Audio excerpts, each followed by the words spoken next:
Buenas tardes, señoritas, buenas tardes, jóvenes. Vamos a continuar con nuestro tema de antidiabéticos orales. Y en nuestra última clase habíamos visto el grupo de las sulfonilurias y de las biguanidas. Hoy nos vamos a referir a los dos últimos grupos de estos antidiabéticos orales, que son las tiazolidinedionas y los inhibidores de la alfa-glucosidasa. Veamos entonces este tercer grupo de antidiabéticos orales, que son las del grupo de las tiazolidinedionas.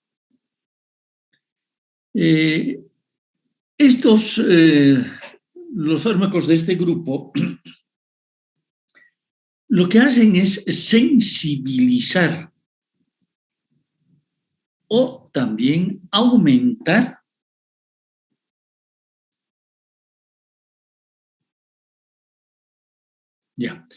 les decía, lo que hacen es sensibilizar o aumentar la acción de la insulina. Con una característica muy importante: no hay aumento en la secreción de insulina. Van a sensibilizar, les decía, o van a aumentar la acción de la insulina. Es por eso que estos fármacos son muy útiles cuando se tienen pacientes diabéticos que han desarrollado resistencia a la insulina. El fármaco más estudiado es la troglitazona, pero también hay algunos como la pioglitazona y la siglitazona. Veamos las acciones que tienen estos fármacos. Lo que hacen es activar enzimas como las peroxisomas, y como consecuencia de ello aumenta la transcripción de genes y de enzimas que normalmente son inducidas por la insulina e intervienen también en el metabolismo hidrocarbonado y lipídico. Por lo tanto, estos fármacos pues exigen la presencia de insulina para poder actuar, ya que, como hemos dicho, van a facilitar y aumentar su acción al disponer de un sustrato enzimático mucho más abundante. Particularmente, la troglitazona.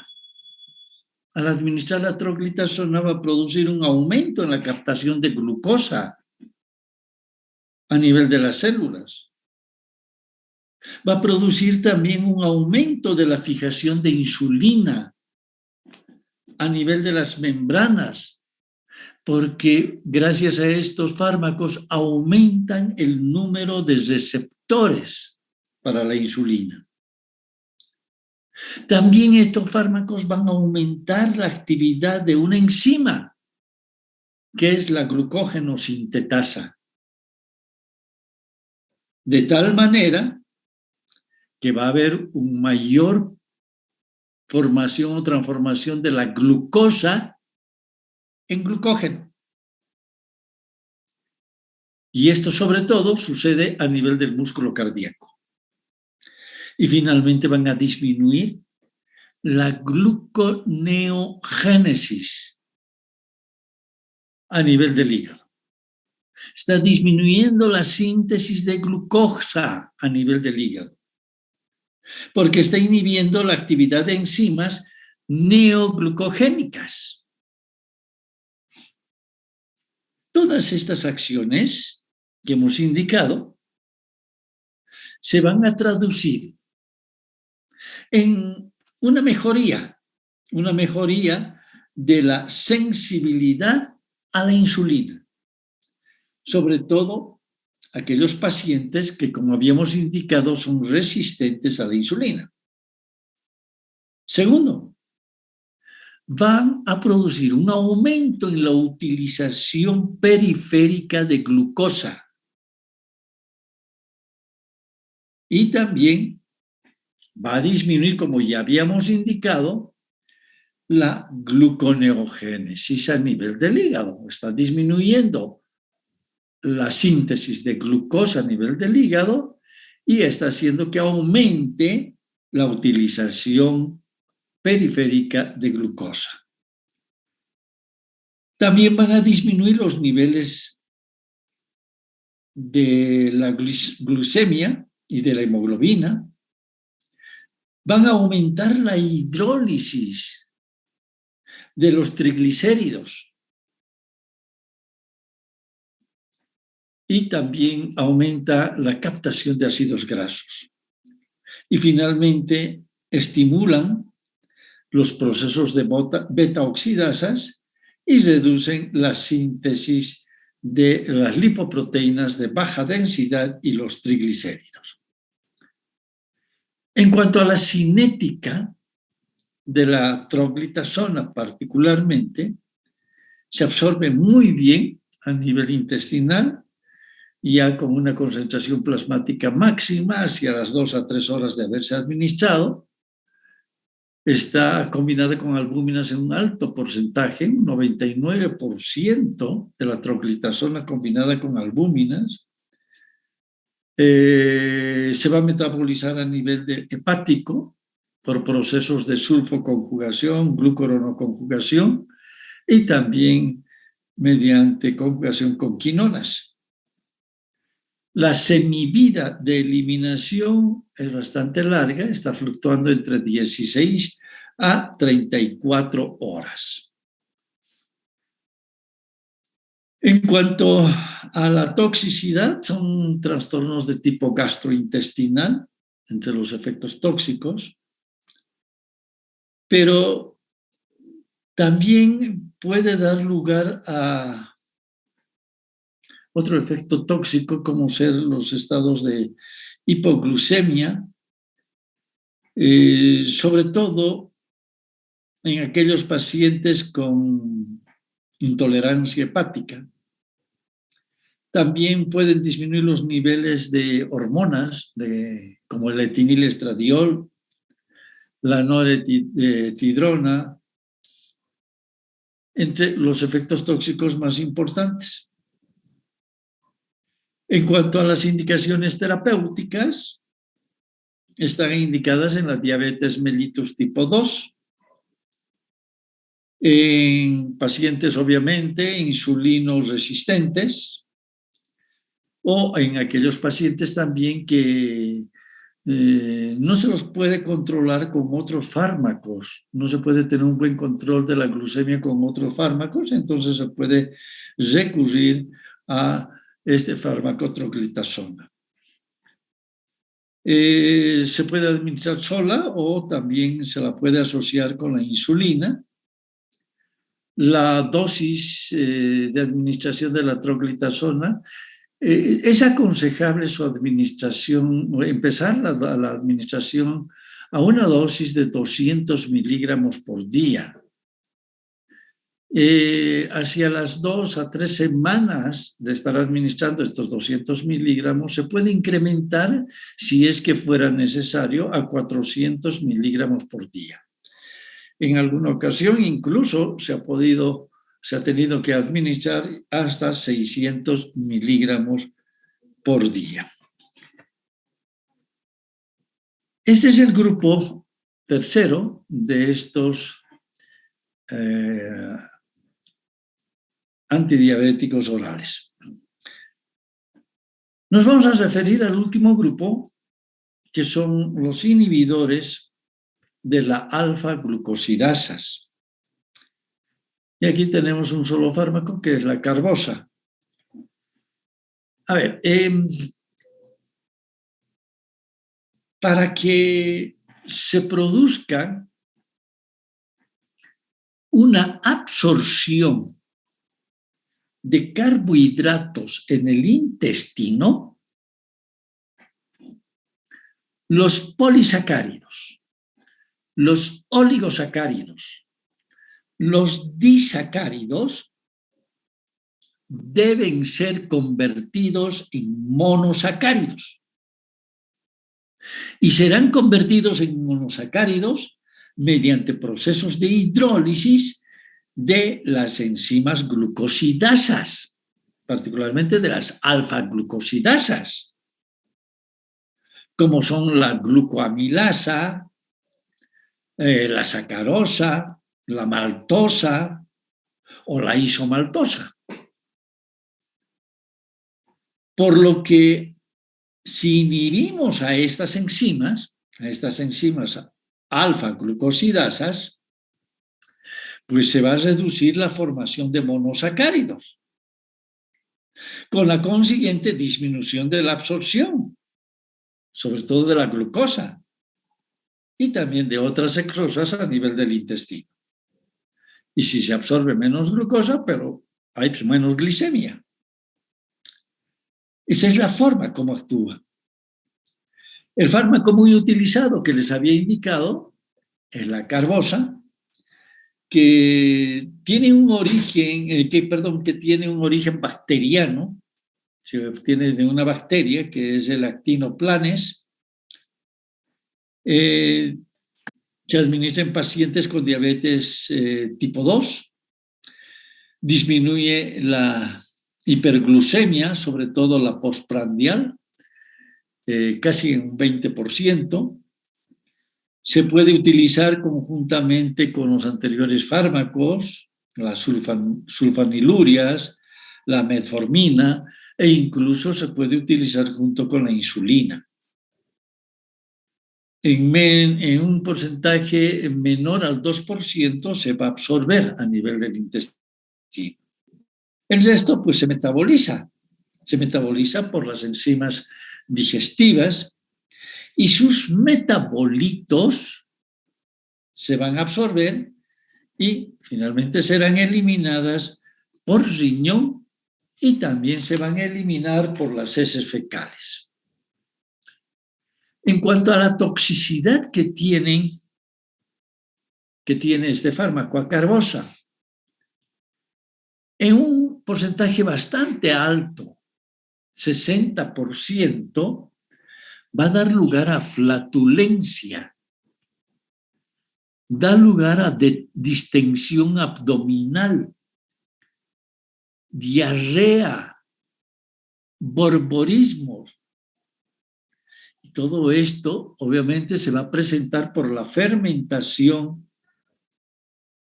de los carbohidratos. La fermentación de todos aquellos carbohidratos que no se han absorbido, que hemos visto anteriormente. Mejoran, esta sintomatología va a ir disminuyendo al pasar el tiempo de tratamiento, pero es recomendable comenzar con dosis bajas para disminuir en cierta forma estos efectos tóxicos. Y sobre todo, también es bueno disminuir la ingesta de disacáridos. En un 4% más o menos de los pacientes se puede presentar una elevación de las transaminasas hepáticas, por lo que es conveniente evitar la administración en pacientes con insuficiencia hepática. Pero también por estos efectos tóxicos que producen estos fármacos a nivel intestinal, no es conveniente su administración en aquellos pacientes en los que se han realizado resecciones de intestino y también en aquellos pacientes que tienen enfermedades inflamatorias a nivel del intestino. En cuanto a las indicaciones terapéuticas, pues están indicadas en la diabetes mellitus tipo 2. Se comienza el tratamiento con una dosis de 25 miligramos junto con el primer bocado de cada comida, generalmente de las 3 principales comidas, desayuno, almuerzo, cena. Como habíamos indicado, la dieta debe ser rica en carbohidratos complejos y pobre en disacáridos. De lo contrario, se van a presentar molestias de tipo gastrointestinal que habíamos indicado anteriormente. Estos son los fármacos antidiabéticos orales. Ahora nos vamos a referir a otro tema, prácticamente ya casi uno de los últimos temas, que se refiere a los fármacos antiagregantes plaquetarios.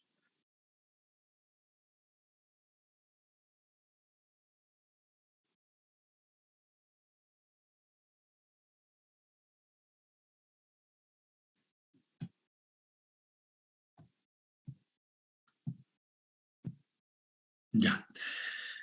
Entonces, estos fármacos son los que se utilizan sobre todo en las enfermedades tromboembólicas y son, en primer lugar, tenemos los que van a afectar a la agregación o a la adhesión de las plaquetas.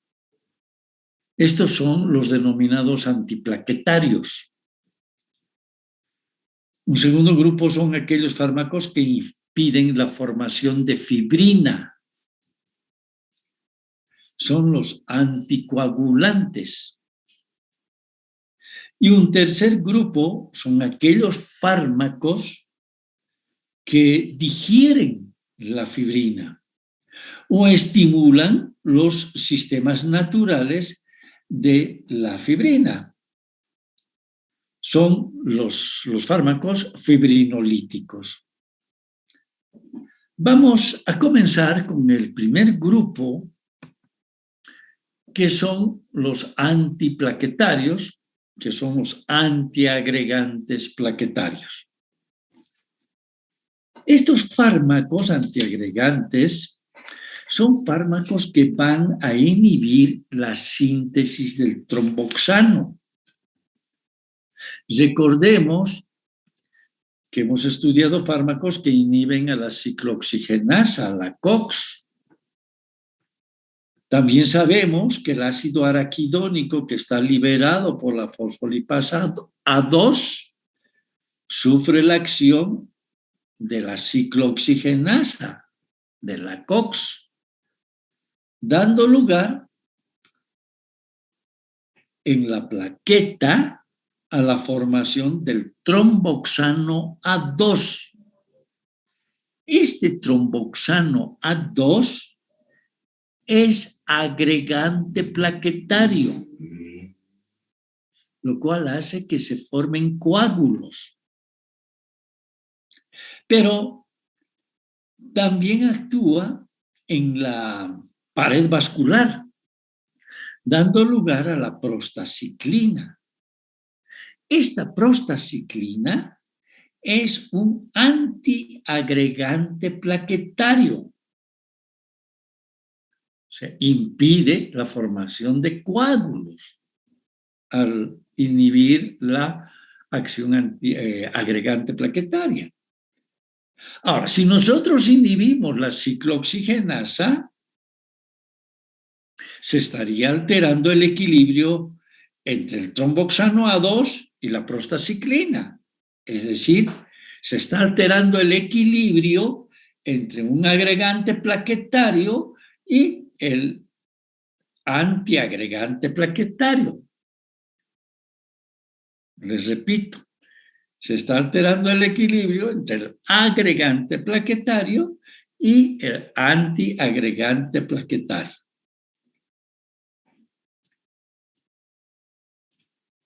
Con un predominio de la acción antiagregante.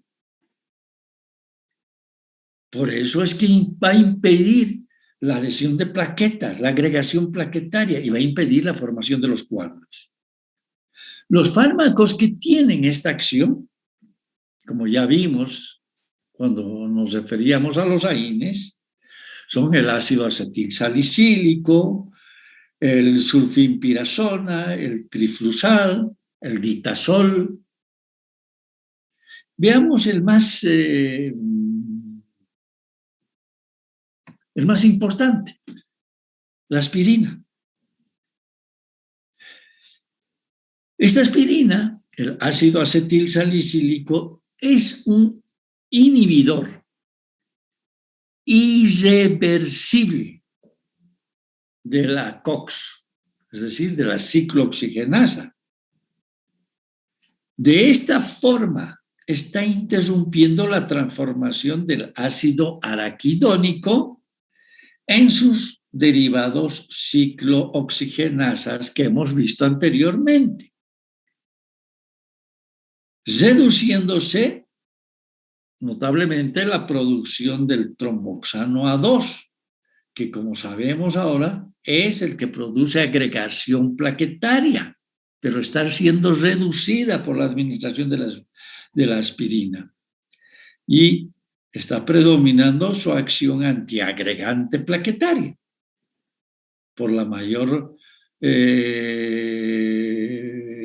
ventaja de la prostaciclina. Tiene una tasa de inactivación del tromboxano A2 bastante alta, casi de un 90%, con las dosis de 325 miligramos. Como las plaquetas son células que no tienen núcleo, pues no van a sintetizar proteínas, por lo que no pueden reponer la actividad enzimática que ha sido inhibida por la administración de ácido acetil salicílico. Por lo que la inhibición enzimática se va a prolongar durante toda la vida de la plaqueta, que es entre 4 a 7 días. Las dosis bajas de ácido acetil salicílico van a inhibir selectivamente la formación del tromboxano A2 sin afectar a la de la prostaciclina, que es el antiagregante plaquetario. Si afecta a esta prostaciclina, pues no va a constituirse un efecto antitrombolítico efectivo. Entonces es muy importante que no afecte a la prostaciclina, pero sí afecte al tromboxano. De esa forma, pues obtenemos la acción que estamos buscando. Por otra parte, un metabolito del ácido acetil salicílico, que es el ácido salicílico, tiene además cierto efecto fibrinolítico al interactuar con los neutrófilos y también con los monocitos. Va a liberar enzimas proteolíticas como la catepsina G, la elastasa, y condicionando de esta forma mayor riesgo de hemorragia, sobre todo la elastasa. En cuanto a la cinética, se absorbe muy bien a nivel intestinal, sobre todo en la parte superior del intestino. Concentraciones plasmáticas ya se tienen hacia los 20 a 30 minutos de administración, pero llega su concentración plasmática máxima hacia los 60 o 120 minutos. La combinación con las albúminas va a depender en su porcentaje, sobre todo de la concentración plasmática del fármaco. Se metaboliza a nivel hepático y se va a excretar por la orina. Se excreta tanto por filtración glomerular y también por secreción tubular. En cuanto a las indicaciones que tiene la aspirina, está muy bien indicado en los casos de tratamiento de la fase aguda del síndrome coronario agudo y también en los accidentes cerebrovasculares agudos. También está indicada la aspirina en la prevención de pacientes con antecedentes de cardiopatía isquémica. También está indicado en la prevención primaria en pacientes con alto riesgo de enfermedades coronarias y que son diabéticos. Está indicada también en la fibrilación auricular. Pacientes que no pueden recibir, por ejemplo, algún anticoagulante, se pueden administrar la aspirina. También está indicada en la enfermedad de Kawasaki. Esta enfermedad de Kawasaki consiste en un trastorno que produce inflamación de las paredes de los vasos sanguíneos. La dosis de administración varía de acuerdo a los pacientes y de acuerdo también al estado clínico. En los casos de angina inestable, pues las dosis están fluctuando entre 75 y 160 miligramos por día. También se puede utilizar para prevenir la angina, sobre todo la estable, con dosis de 160 a 325 miligramos por día. Ese es entonces este primer grupo de fármacos que se utilizan en las enfermedades tromboembólicas y que son los que van a afectar, como les había indicado, en la agregación o en la adhesión de las plaquetas, que son los fármacos antiplaquetarios. Para nuestra próxima clase vamos a continuar hablando y nos vamos a referir a los fármacos fibrinolíticos y trombolíticos. Que les vaya muy bien, que tengan buenos días hasta el día lunes, nos encontramos en este día. Adiós, chao, chao. Chao, chao, doctor. Chao. Hasta luego, doctor. Adiós.